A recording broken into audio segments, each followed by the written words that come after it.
विद्यार्थी मित्रांनो, आणखीन एक अतिशय सोपं प्रकरण आपण पाहणार आहोत.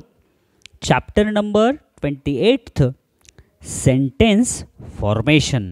आता हे सेंटेन्स फॉर्मेशन म्हणजे वाक्यरचना ही कशावर आधारित आहे रे? टेन्सेस म्हणजे काळावर आधारित आहे. टेन्स म्हणजेच काय? वर्तमान काळ, भूतकाळ, भविष्यकाळ यावर आधारित ही वाक्यरचना आहे. पहा बरं, sample questions. Question number first, complete the sentence. Complete म्हणजे काय? पूर्ण करा, वाक्य पूर्ण करा. Using the correct form of verb. Verb म्हणजे काय? क्रियापद. फॉर्म ऑफ वर्ब म्हणजे काय? क्रियापदाचं योग्य रूप. यूजिंग द करेक्ट म्हणजे काय? योग्य रूप वापरून तुम्हाला हे वाक्य पूर्ण करायचं आहे. मग आता बघा, Sonali dash dash an apple. मग आता सोनालीनं ॲपल खाल्लं. मग खाल्लं साठी काय वाक्यरचना असेल? नंबर 1, ईट. ईट नाही येणार, ईट म्हणजे खाणे, पण हे सोनाली म्हणजे काय? तृतीय पुरुषी एकवचनी करता असल्यास क्रियापदाला यस किंवा ईएस प्रत्यय लागतो. आता तृतीय पुरुषी म्हणजेच काय रे? समजा आय म्हणजे मी म्हणजे फर्स्ट पर्सन, यू म्हणजे तू, तू म्हणजे सेकंड पर्सन, आणि हे आय आणि यू, मी आणि तू मिळून आपण ज्या व्यक्तीबद्दल बोलतो ती थर्ड पर्सन. मग सोनाली ही थर्ड पर्सन आहे. मग थर्ड पर्सनच्या पुढं क्रियापदाला यस किंवा ईएस लागते. करता अधिक क्रियापदाचे पहिले रूप यस किंवा ईएस प्रत्यय, जे की पर्याय 3 मध्ये नाही आहे. ईटिंग आयएनजी रूप आहे. पर्याय 4 मध्ये तर ईटन हे क्रियापदाचं तिसरं रूप दिले. म्हणून अचूक आहे ईट्स म्हणजे खाणे, खातं. Sonali eats an apple. Sonali apple खाते. कळालं? हे साधा वर्तमान काळ आहे. साध्या वर्तमान काळाची रचना करता अधिक क्रियापदाचे पहिले रूप यस किंवा ईएस प्रत्यय, फक्त तृतीय पुरुषी एकवचनी करता असेल तर. समजलं? चला पुढचं. दुसरा प्रश्न काय आहे तर लुक ॲट द पिक्चर. आता चित्राकडे पहा and choose the correct sentence असं म्हणले. चित्राकडे पहा आणि योग्य सेंटेन्स वापरा. मग आता चित्र काय आहे? एक मोठा मुलगा आहे, एक छोटीशी मुलगी आहे आणि बॉल हातात आहे आणि ते खेळायलेत. मग काय आहे तर द चिल्ड्रन आर प्ले. चुकलं. क्रियापदाचं सहाय्यकारी रूप जर असेल तर त्याच्या पुढं म्हणजेच ॲम इज आर जर असेल, वॉज वेअर, तर त्याच्या पुढं क्रियापदाला आयएनजी रूप लागते, जे की इथं नुसतं प्ले चालय, म्हणजे ही वाक्यरचना चुकली. द चिल्ड्रन प्लेज अनेक वचनाच्या पुढं क्रियापदाला यस किंवा ईएस लागत नाही, म्हणजे ही वाक्यरचना चुकली. द चिल्ड्रन आर प्लेईंग हे करेक्ट आहे. करता अधिक सहाय्यकारी क्रियापद अधिक क्रियापदाचे आयएनजी रूप ही वाक्यरचना आहे, ही बरोबर आहे. म्हणून याचं उत्तर पर्याय number 3. The children is playing चुकलं, कारण चिल्ड्रन म्हणजे अनेक मुलं आहेत. अनेक मुलाच्या पुढं सहाय्यकारी क्रियापद इज हे एकवचनीय आहे. इज येत नाही तर आर येत आहे. म्हणून दुसऱ्याचं उत्तर पर्याय नंबर 3. समजलं? सगळेजण पुस्तकात बघा बरं. एकाग्रतेनं पुस्तकात पहा आणि पुस्तकात बघून नीट लक्ष द्या. Question number 3, choose the incorrect sentence from the given sentence. आता दिलेल्या वाक्यातून चुकीची वाक्यरचना कोणती आहे हे तुम्हाला शोधायची आहे. मग काय आहे बघा, ही केम यस्टरडे. ही केम यस्टरडे करता अधिक क्रियापदाचे दुसरे रूप हे साधा भूतकाळ आहे. एकदम बरोबर आहे. यस्टरडे म्हणजे काल, तो काल आला. वाक्यरचना बरोबर आहे. आता पुढचं, ही कम्स यस्टरडे 3 नंबरचं. ही कम्स करता अधिक क्रियापदाचे पहिले रूप बरोबर आहे. यस्टरडे म्हणजे काल, पण इथं भूतकाळाचा शब्द आहे, मग हे इथं केमच पाहिजे होतं. ही वाक्यरचना चुकीची आहे. म्हणून प्रश्न तिसऱ्याचं उत्तर पर्याय number 3. He will come tomorrow करता अधिक शाल किंवा विल अधिक क्रियापदाचे पहिले रूप ही वाक्यरचना साध्या भविष्यकाळाची, जी की बरोबर आहे. ही इज कमिंग, करता अधिक ॲम इज आर अधिक क्रियापदाचे ING रूप, हेही वाक्यरचना बरोबर आहे. ही विल कम टुमारो, तो उद्या येईल.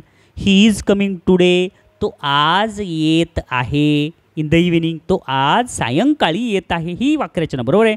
म्हणून तिसऱ्याचं उत्तर पर्याय नंबर 3. चौथा प्रश्न काय दिला आहे चौथ्या प्रश्नात? तर question number 4, choose the correct sentence. योग्य वाक्य तुम्हाला निवडायचं आहे. The boys did not eating anything. The boys did not eating anything म्हणजेच काय रे? मुलं काहीही खात नाहीत. आता हे डिड नॉटच्या पुढं कधी पण क्रियापदाचं पहिलं रूप येतं आहे. ही वाक्यरचना चुकली. डू, डज, डिड याच्या पुढं नेहमी क्रियापदाचं पहिलं रूप येतं, हे चुकलं आहे. पुढचं, the boys did not at anything. आता डिड नॉटच्या पुढं क्रियापदाचं पहिलं रूप येतं आहे. इथं एट हे भूतकाळी रूप आलं आहे, हे पण चुकलं. The boys did not eat anything he correct आहे. करता अधिक सहाय्यकारी क्रियापद अधिक नॉट अधिक क्रियापदाचे पहिले रूप. म्हणून क्वेश्चन नंबर 4चं उत्तर आहे पर्याय नंबर 3. चला पुढचा प्रश्न. The boys do not eat. डू नॉटच्या पुढं परत दुसरं रूप आलं, हे चूक आहे. नेक्स्ट, हा काय पुढचा प्रश्न? 5वा, choose the correct form of the verb. क्रियापदाचे योग्य रूप निवडा. And fill in the blank आणि रिकाम्या जागा भरा. इन द सेंटेन्स, वाक्यामध्ये रिकाम्या जागा भरा म्हणले. मग काय असेल रे बघा? ही डॅश डॅश अ पिक्चर. आता चित्र काय आहे? तो चित्र काढायला आहे, बरोबर आहे. मग काय येईल? ही इज ड्रॉन, चुकलं. करता अधिक ई झालं तर ING रूप येते, चुकलं. मग काय येईल? तर दुसरं, ही ड्रॉईंग. मग ड्रॉईंगच्या अगोदर सहाय्यकारी क्रियापद ॲम इज आर पाहिजे, हे पण आलं नाही, चुकलं. ही ड्रॉ अ पिक्चर. त्याने एक चित्र काढले, पण ते तर काढायलेलं दिसायले ना, भूतकाळ झाला. काढले म्हणजे त्यानं पेन खाली ठेवायला पाहिजे होतं. मग पर्याय 3 पण येणार नाही, पर्याय 2 येणार नाही, पर्याय 1 येणार नाही, म्हणजे उत्तर पर्याय 4च आहे.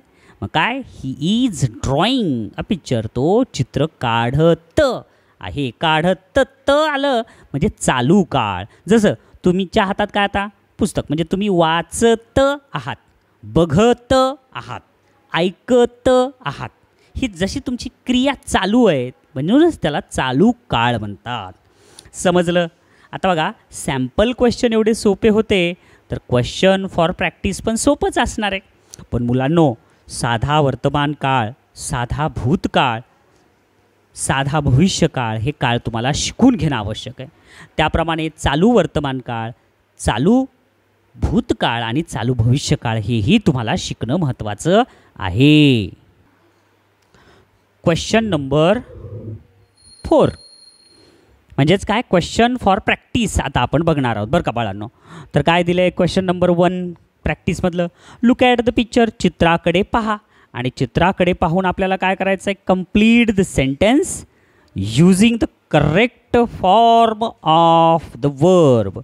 क्रियापदाचं योग्य रूप तुम्हाला वापरायचं आहे.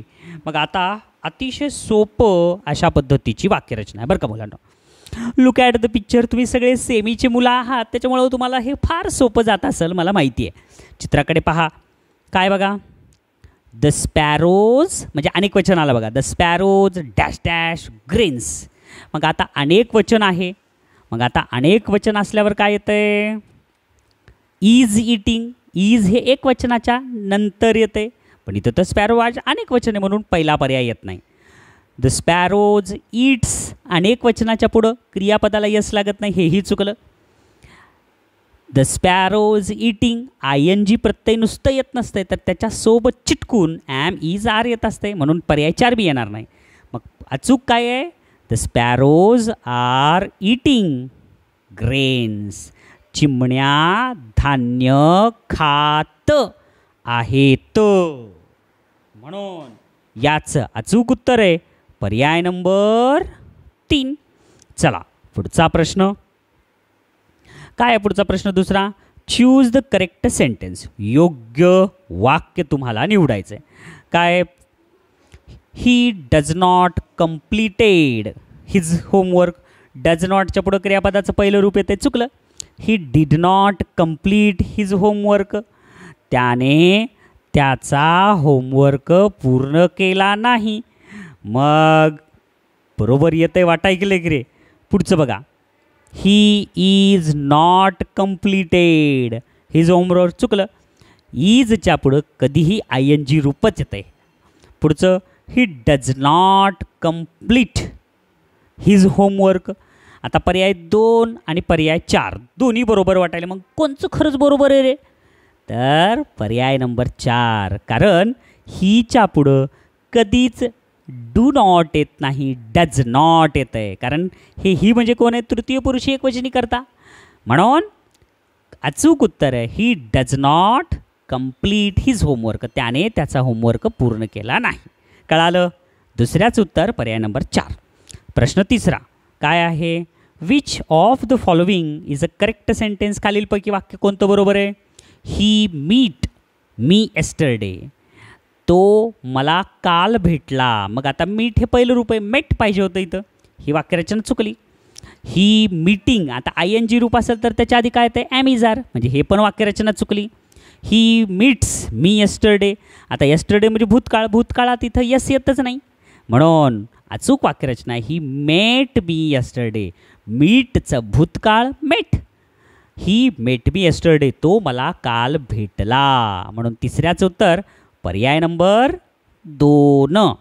पुढचा प्रश्न चौथा. Choose the correct verb to complete the given sentence. आता इथं क्रियापद निवडायचं योग्य. He is dash dash now. अरे आत्ताच सांगितलं तुम्हाला. ॲम इज आरच्या पुढं ING रूप येतं आहे. मग ING रूप कुठे आहे? इथं. He is playing now. तो आता खेळत आहे. चौथ्याचं उत्तर पर्याय नंबर 3. करता अधिक ॲम इज आर अधिक क्रियापदाचे ING रूप. ही चालू वर्तमान काळाची रचना आहे. हे लक्षात ठेवा आणि लिहून ठेवा. पुढचा प्रश्न 5वा. Which of the following sentences is in the past tense. भूतकाळातलं वाक्यरचना कोणतं आहे? पास्ट टेन्स म्हणजे भूतकाळ. मग भूतकाळातलं वाक्यरचना कोणती आहे? शी इज ॲब्सेंट टुडे. आता इज म्हणजे वर्तमान काळ, म्हणजे हे भूतकाळ नाही आहे, चुकलं. शी इज म्हणजे परत वर्तमान काळ, भूतकाळ नाही आहे, चुकलं. ही विल म्हणजे भविष्यकाळ, म्हणजे हे बी येत नाही. मग पर्याय 1, 2, 3 येत नाही म्हणजे नक्कीच काय येईल? पर्याय 4. शी वॉज व्हेरी काइंड. हे बरोबर आहे. म्हणून 5व्याचं उत्तर पर्याय नंबर 4. अतिशय सोपे असे प्रश्न आहेत. पहा बरं आता पुढचा प्रश्न 6वा. काय म्हणलं आहे? Choose the correct form of the verb. क्रियापदाचं योग्य रूप तुम्हाला निवडायचं आहे. To complete the sentence. वाक्य पूर्ण करण्यासाठी. Did Radha dash dash her pen. मग आता क्रियापद दिले फाइंड. फाइंड, फाउंड, फाउंड अशी क्रियापदाची 3 रूप आहेत. मग did Radha dash dash her pen. मग डिड म्हणजे काय? क्रियापदाचं भूतकाळी रूप. राधा म्हणजे नाव. मग आता डिड आलं तर नेहमी क्रियापदाचं पहिलं रूप येतं आहे. मग काय येईल येतं? Did Radha find her pen. राधाला तिची पेन सापडली होती का? आलं का लक्षात? म्हणून फाउंड हे दुसरं रूप आहे. फाइंडिंग हे ॲम इज आर वॉज वेअरच्या पुढं येतं आहे. फाइंड्स हे साध्या वर्तमान काळात येतं आहे. म्हणून अचूक उत्तर आहे पर्याय नंबर 2. 7वा प्रश्न. Choose the correct sentence. योग्य वाक्य निवडा. मग काय बघा? We have go for a picnic. We have go for a picnic ही वाक्यरचना बरोबर नाही आहे. आम्हाला हॅव म्हणजे असणे. आम्हाला आमच्या जवळ आहे काय? गो. मग असं होऊ शकत नाही. पुढं we shall go for a picnic tomorrow. वीच्या पुढं शॅलच येते नेहमी भविष्यकाळात. हे बरोबर आहे.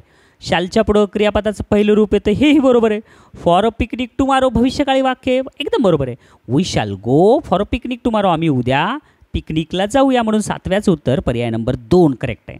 तिसरं we went for a picnic tomorrow. आता हे इकडलं टुमारो म्हणजे भविष्यकाळ आणि गोचा भूतकाळ वेंट हे भूतकाळ म्हणजे इकडं भूतकाळ दिले तिकडे भविष्यकाळ म्हणजे ही वाक्यरचना चुकली. 4थं we shall go for a picnic yesterday.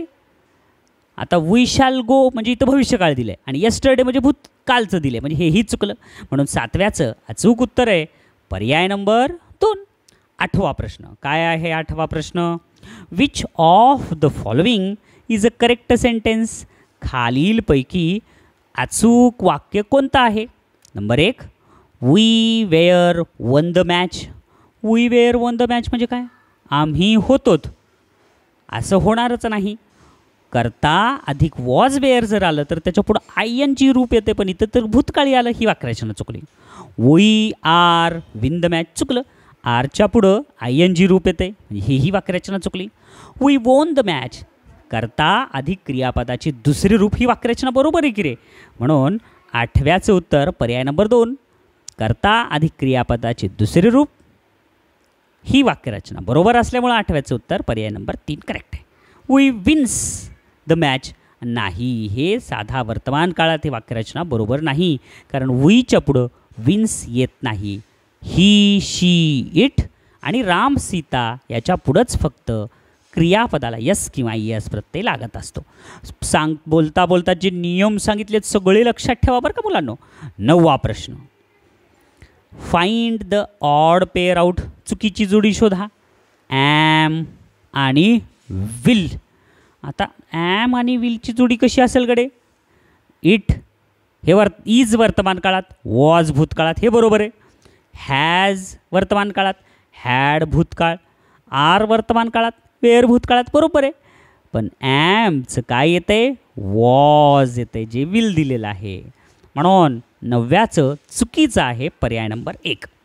10वा प्रश्न, what will you write in place of the question mark. Question मार्कच्या जागी तुम्ही काय लिहिताल? पास्ट म्हणजे वर्तमान भूतकाळ काळ, प्रेझेंट म्हणजे वर्तमान काळ, फ्युचर म्हणजे भविष्यकाळ. वर्तमान काळ भूतकाळ आणि भविष्यकाळ. लॉप्सचं भूतकाळ आहे लॉफ्ड आणि भविष्यकाळसुद्धा लॉफ्डच. म्हणून इथं लॉफ्ड आहे का कुठं? नाही आहे. मग आता हे वाक्यरचनेत काय होतं आहे? लॉफ्ड आणि इकडं काय येईल? भविष्यकाळ म्हणल्यावर विल. पर्याय 1 तर येणारच नाही. मग हे विल बरोबर आहे सगळीकडं. मग विलच्या पुढं क्रियापदाचं पहिलं रूप येतं, विल लॉफ्ड, हे चुकलं. विल लॉफ्स हेही चुकलं, तर विल लॉफ हे करेक्ट आहे. म्हणून 10व्याचं उत्तर पर्याय नंबर 4. हे लक्षात ठेवा. शॅल आणि विलच्या पुढं नेहमी क्रियापदाचं पहिलं रूपच येतं. चला पुढचा प्रश्न 11वा, which form of the verb will you write in the sentence. खालील वाक्यात तुम्ही क्रियापदाचं कोणतं रूप लिहिताल? 3 students dash dash on the bench. 3 विद्यार्थी बेंचवर काय होते? बसलेले. मग काय सिटिंग म्हणल्यावर ING रूपच्या अगोदर काय येतं रे? Am is R. पण इथं तर काहीच नाही ॲम इज आर, म्हणून पर्याय नंबर 1 येणार नाही. सिट्स हे एकवचनी तृतीय पुरुषी एकवचनी कर्त्याच्या पुढे येते, पण स्टुडंट्स म्हणजे अनेकवचनी झाला, मग हे पण येणार नाही. मग काय येईल? Sat. 3 students sat on the bench, हे करेक्ट आहे. 3 विद्यार्थी बसले होते बेंचवर. वेअरच्या पुढं ING रूप येते, हेही चुकलं. म्हणून 11व्याचं उत्तर पर्याय नंबर 3. 12वं, ऑब्झर्व द पिक्चर. चित्राचं निरीक्षण करा and choose the correct sentence for it. आणि योग्य वाक्य त्याच्यासाठी निवडा. Some boys run in the garden. काही मुलं रन नाही, तर काय येईल? Some boys will run. हे तर भविष्यकाळ म्हणाले, तिथे सध्या तर पळायलेले दिसायलेत. मग काय? Some boys are running in the garden. दिसायले काय? पळायलेले, चालू काळ आहे. म्हणून काही मुले गार्डनमध्ये पळत आहेत. म्हणून 12व्याचं उत्तर पर्याय नंबर 3 आहे. का नाही सोपं हे सुद्धा? काय आहे 13वा प्रश्न, choose the correct form of the verb. क्रियापदाचं योग्य रूप तुम्हाला निवडायचं आहे फॉर द गिवन सेंटेन्स, दिलेल्या वाक्यासाठी. मग काय? Babies dash dash around 206 bones in their body. Babies म्हणजे लहान बाळांना, अराउंड 206 206 बोन्स म्हणजे 206 हाडं असतात. लहान बाळांच्या शरीरात 206 हाडं असतात. असणे म्हणजेच काय? हॅव, हॅज, हॅड ह्याच्यापैकीच येईल. मग आता काय येईल? हॅड म्हणजे भूतकाळी होते नाही म्हणता येईल. वेअर हे पण येणार नाही. मग एक तर हॅज येईल नाही तर हॅव येईल. मग बेबीज म्हणजेच काय आहे? अनेक वचन. मग अनेक वचनाच्या पुढं काय येणार? हॅव. हॅज तर एक वचनाच्या पुढे येते. म्हणून babies have around 206 bones in their body. म्हणून 13व्याचं उत्तर पर्याय 4. 14वा प्रश्न. Write the correct form of the verb in the given sentence. दिलेल्या वाक्यात क्रियापदाचं योग्य रूप वापरा. Some day I am dash dash cricket for India. मग काय? एके दिवशी आय ॲम म्हणलं की काय येणार रे? क्रियापदाचं ING रूप. मग कुठं आहे ING रूप? इथं यस लागलं, इथं काहीच नाही आहे, इथं ईडी आहे. मग काय? I am going to play cricket for India. मी एक दिवस भारतासाठी क्रिकेट खेळेन. म्हणून 14व्याचं उत्तर पर्याय नंबर 2. पुढचा प्रश्न 15वा. Complete the sentence using the correct form of verb. क्रियापदाचं योग्य रूप वापरायचं आहे तुम्हाला वाक्य पूर्ण करून. The cow dash dash 2 horns. गाईला 2 शिंग असतात. मग आता असतात जवळ असण्यासाठी काय येते? ॲम, इज, आर नाही येत. हॅव किंवा हॅज येते. अनेक वचनासाठी हॅव, एक वचनासाठी हॅज. द काऊ म्हणजेच काय? गाय. गाय म्हणजे एक वचन आहे. मग काय येईल? द काऊ हॅव तर अनेक वचनासाठी येते. आर तर येतच नाही. इज तर जवळ असण्यासाठी येतच नाही. इजचा अर्थ आहे, आरचा अर्थ आहेत. हॅव म्हणजे जवळ असणे आणि हॅज म्हणजे सुद्धा जवळ असणे. पण हॅज एक वचनी आहे आणि हॅव अनेक वचनी, म्हणून एक वचनी आहे हॅज. द काऊ एकच काऊ आहे म्हणून तिथं येईल has. The cow has 2 horns. गाईला 2 शिंग असतात किंवा गाईजवळ 2 शिंग असतात. समजलं? चला पुढचा प्रश्न 16वा. Which of the following sentences is correct. खालील वाक्यापैकी कोणतं वाक्य बरोबर आहे? मग कोणतं वाक्य बरोबर आहे त्यासाठी वाचावं लागेल. I was never come back to this hut. शेवटचं वाक्य बघा. I was never come back. मी आत्तापर्यंत कधीच आलो नव्हतो. To this hut. मी या झोपडीत कधीच आलेलो नव्हतो.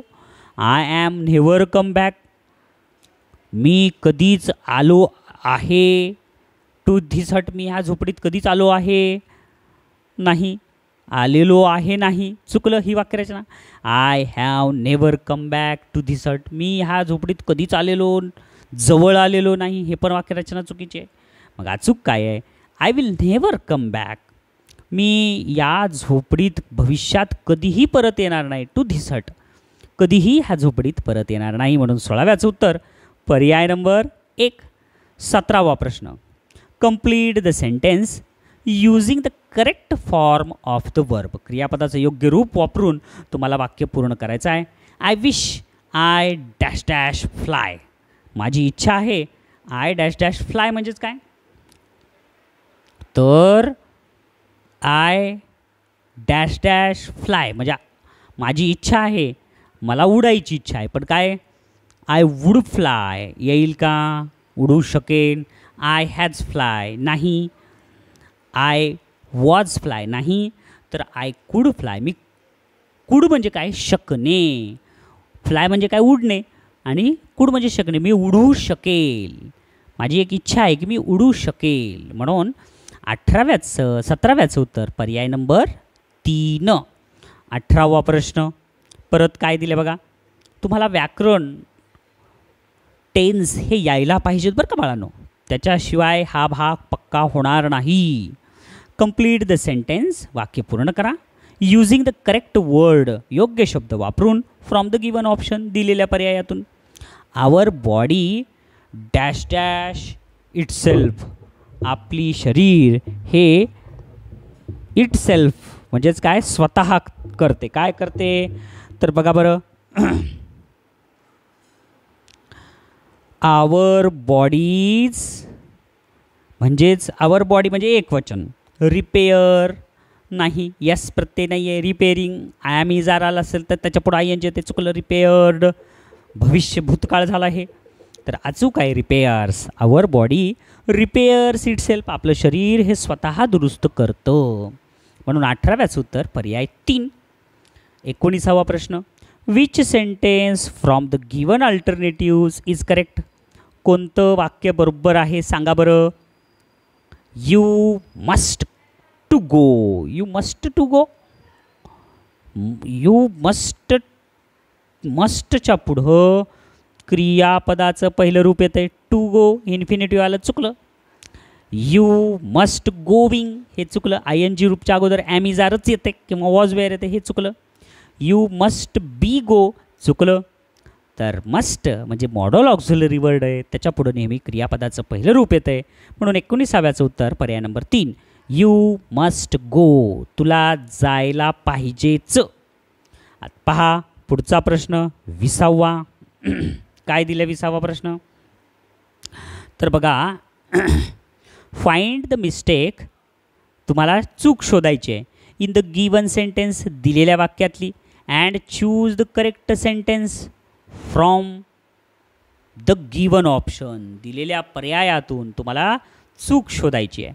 ही made them crying, he made them crying म्हणजे काय, त्याने त्याला रडायला भाग पाडले.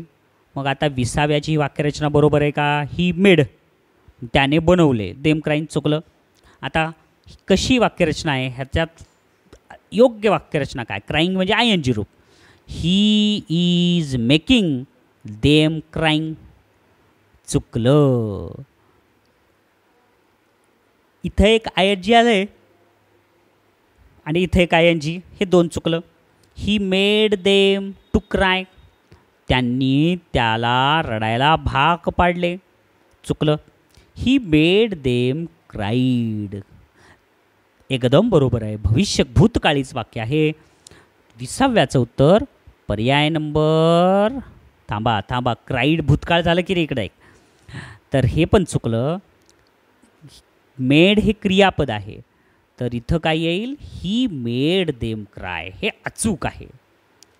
आलं का लक्षात. म्हणून इथं क्राईंगच्या ऐवजी काय येईल, क्राय. म्हणून 20व्याचं उत्तर पर्याय नंबर 4. पहा बरं 21वा. अरेंज द फॉलोविंग वर्ड्स, खालील शब्द तुम्हाला अरेंज करायचे इन ऑर्डर, एका क्रमानं, and form a meaningful sentence, आणि अर्थपूर्ण वाक्य तयार करायचे. We money need things to buy, आता हे शब्द आहेत त्याच्यातून अर्थपूर्ण वाक्य तयार करायचे. मग काय असेल ह्याचं उत्तर, तर वी मनी नाही, कर्ताच्या नंतर क्रियापद येते, वी नीड बरोबर आहे. मग वी नीड पर्याय 2 मध्ये नाही, पर्याय 2 कधीच येणार नाही. वी नीड, मग आपल्याला काय पाहिजे, मनी. मग पर्याय 1 मध्ये तर टू बाय इन्फिनिटिव्ह दिलं चुकलं, म्हणजे पर्याय 1 आणि 2 तर कधीच येणार नाही. मग काय, वी नीड मनी, आपल्याला कशासाठी मनी पाहिजे, टू बाय थिंग्स, वस्तू विकत घेण्याकरिता. जी की वाक्यरचना 3 नंबरला बरोबर दिली, म्हणून 21व्याचं उत्तर पर्याय नंबर 3 ही वाक्यरचना बरोबर आहे. बाय थिंग्स टू हे चुकलं. चला पुढचा प्रश्न 22वा. अरेंज द फॉलोविंग वर्ड्स, खालील शब्द तुम्ही मांडणी करा to make a meaningful sentence, एक अर्थपूर्ण वाक्य बनवण्यासाठी. ऑन अर्थ, पृथ्वीवर, पीपल मी लव, आता ह्याच्यातलेच अर्थपूर्ण वाक्य तयार करायचे बरं का. मग कसं येईल हे अर्थपूर्ण वाक्य होण्यासाठी, वाक्यरचना काळाप्रमाणे व्हायला पाहिजे. कर्ता कोण आहे ह्याच्यातला आता ते शोधावा लागल.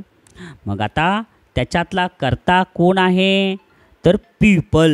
मग काय करायचं पुढं, पहा बरं. मग काय आता हा प्रश्न कसा आहे, अरेंज करायचं तुम्हाला फॉलोइंग वन मिनिंगफुल सेंटेन्समध्ये अरेंज करायचं आहे. मग काय, on earth people me love, on earth people me love काहीतरी होईल का, हे अर्थपूर्ण नाही. मग काय, कर्ता, मग कर्ता कोण आहे, पीपल, हे बरोबर आहे. आता क्रियापदाच्या कर्ताच्या पुढं काय येणार, क्रियापद. पीपल, इथं पीपल पीपल पीपल पीपल चारही पर्याय बरोबर. मग क्रियापद कोणतं आहे, क्रियापद आहे लव. मग आता आपण पीपल हे कुठले पीपल आहेत, पीपल लव बरोबर आहे. पण पीपल कुठले, लोक कुठले, ऑन अर्थ. म्हणजे पृथ्वीवरचे लोक. म्हणून नुसतं पीपल हे करता नाही आहे, तर पीपल ऑन अर्थ हे करताय. लक्षात ठेवावं लागते मुलांना. म्हणून पर्याय 1 येणार नाही, पर्याय 2 येणार नाही, तर पर्याय 1 आणि 3 येणार नाही. पर्याय 3 आणि 4मध्ये नीट बघा. करता कोण आहे मग इथं? People on earth. People on earth, पृथ्वीवरचे लोक हे करता. मग कर्त्याच्या पुढं काय येते? क्रियापद. क्रियापद कोण आहे? लव, म्हणजे प्रेम करणे. मग इथं तर मी हे दिले सर्वनाम, चुकलं. पीपल ऑन अर्थ, मी लव, चुकली वाक्यरचना. म्हणून अचूक रचना काय? पीपल म्हणजे अनेक वचन आहे. पीपल ऑन अर्थ लव मी, पृथ्वीवरचे लोक माझ्यावर प्रेम करतात. म्हणून 22व्याचं उत्तर पर्याय नंबर 4. 23वा प्रश्न 2018मध्ये आलाय बरं का. Select the suitable phrase. Select म्हणजे काय? निवडा. द सुटेबल फ्रेज म्हणजे योग्य वाक्यरचना फॉर द गिवन सेंटेन्स, दिलेल्या वाक्यासाठी. मग काय आहे बघा. Dash dash there lived a king. Dash dash there lived a king म्हणजेच काय रे? तर 22वा तुम्ही नीट पाहिलात तर काय? Long long ago there lived a king. खूप खूप वर्षापूर्वी तेथे एक राजा राहत होता. अरे वाक्यरचना आली की रे बरोबर. म्हणून 23व्याचं उत्तर पर्याय नंबर 1च आहे. मेनी इयर्स फ्रॉम नाऊ, आत्तापासून खूप वर्षापूर्वी, चुकली ही वाक्यरचना. डे आफ्टर टुमारो, आजपासून परवा दिवशी. देअर लिव्ड अ किंग, चुकली. जस्ट नाऊन म्हणजे आत्ता, भूतकाळ आहे आणि आत्ता कसं येईल? चुकलं. म्हणून अचूक वाक्यरचना 23व्याचं पर्याय नंबर 1. पुढचं 24वा प्रश्न पहा काय आहे. Select the correct option. योग्य ऑप्शन तुम्हाला निवडायचं आहे. अँड कंप्लीट द सेंटेन्स, आणि वाक्य पूर्ण करायचं आहे. आय विल गिव्ह म्हणजे मी देणार आहे. I will give it back to you, मी तुला परत देणार आहे. मग काय आहे? I will give it back to you म्हणजेच काय? मी तुला परत देईल. मी कधी, आता विल म्हणजेच काय रे? भविष्यकाळ. भविष्यकाळ कधी असतो? वर्तमान काळाच्या पुढं. भूतकाळ कसा असतो? वर्तमान काळाच्या मागं. मग आता भविष्यकाळ म्हणजे काय? उद्या, परवा, हे भविष्यकाळ. यस्टरडे म्हणजे भूतकाळ. टुडे म्हणजे वर्तमान काळ. बरं, टुमारो म्हणजे भविष्यकाळ. लास्ट वीक म्हणजे गेला आठवडा. लॉंग लॉंग ॲगो म्हणजे खूप खूप वर्षापूर्वी. तर हे 3ही शब्द भूतकाळी आहेत. टुमारो हे भविष्यकाळ आहे. म्हणून 24व्याचं उत्तर पर्याय number 3. I will give it back to you tomorrow, मी तुला उद्या परत देईन. म्हणून 24व्याचं उत्तर काय? पर्याय नंबर 3. कळालं? अरे बघत बघत शेवटचा प्रश्न आला ना. Select the correct option. तुम्हाला आता योग्य पर्याय निवडायचा आहे. अँड कंप्लीट द सेंटेन्स, आणि वाक्य पूर्ण करायचं आहे. Isha dash dash eat fruits. ईशानं डॅश डॅश फळं खाल्ले. मग आता काय? नकारार्थी वाक्य आहे. मग आता हे डझंट असं येईल, डझंट असं येईल, डझंट असं येईल का डझंट असं? तर ह्या डझंटमध्ये ॲपॉस्ट्रॉफीच नाही, चुकलं. ह्या डझंटमध्ये ॲपॉस्ट्रॉफी शेवटी दिले, हे चुकलं. ह्या डझंटमध्ये ॲपॉस्ट्रॉफी यांच्या अगोदर दिलं, हेही चुकलं. तर ॲपॉस्ट्रॉफी म्हणजे काय? NOT, नॉटमधला ओ गायब झाला. डझंट. म्हणून 25व्याचा अचूक उत्तर आहे पर्याय नंबर 2. बालमित्रांनो, हे प्रकरण फार फार महत्त्वाचं आहे. पण नुसते हे प्रश्नांची उत्तरं तुम्हाला आले म्हणजे हे प्रकरण येणार नाही. तर यानंतर आम्ही एक तुमच्यासाठी छोटासा व्याकरणाचा भाग शिकवणार आहोत, ज्यामध्ये साधा काळ, चालू काळ आणि सोबतच टू बीची रचना हेही तुम्हाला आम्ही शिकवणार आहोत. तो अवश्य पहा, तरच तुम्हाला हा भाग अजून जास्त समजेल. यावर आधारित आणखीन कोणताही प्रश्न जर तुम्हाला परीक्षेत आला तर नक्कीच तुम्हाला येईल. तोपर्यंत शब्दार्थ पाठांतर करा. क्रियापदांचे पहिले रूप, दुसरे रूप, तिसरे रूप पाठांतर करा. म्हणजे निश्चितच तुम्हाला पुढील प्रश्न सोपे जातील. थँक्यू.